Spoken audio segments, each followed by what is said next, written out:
If you like pasta with aglio, olio and peperoncino, you're going to love this Sicilian lemon pasta with salmon and breadcrumbs, as it uses the aglio, olio and peperoncino as a base, plus some salmon, some lemon and some breadcrumbs. Absolutely wonderful, trust me.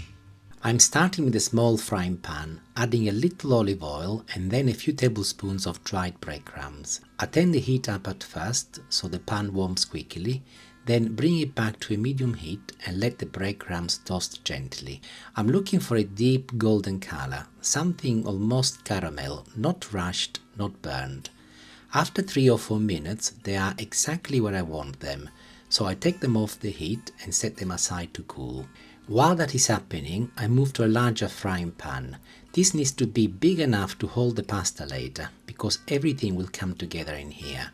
I add a generous amount of olive oil, then my garlic, sliced very thinly, and the red chilli, also finely sliced. I keep the heat medium, quite deliberately. I want the garlic and chilli to slowly release their flavour into the oil, without colouring too much. This part is about patience rather than speed. At the same time, I have a pot of water coming to the boil. Once it is boiling, I salt it well and add the linguine. When the pasta is almost ready, I transfer it straight into the frying pan with the garlic and chilli. By now the oil is beautifully perfumed. I add a splash of the pasta cooking water and the zest of half a lemon, then turn the heat up and gently mix everything together. Just a minute is enough here, allowing the pasta, the oil and the lemon to come together and form a light and glossy sauce. Pasta is nearly cooked. This is a little lemon juice. I'm now going to add my salmon and mix it together, followed by a little bit more olive oil at the end, and I'm ready to serve. So pasta goes on a dish, followed by a little more salmon which I have reserved.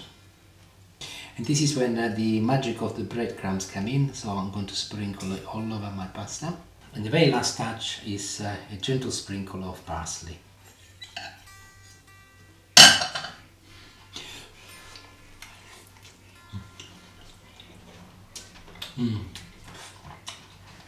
And there's only one word to define this dish: delicious. Ciao ciao.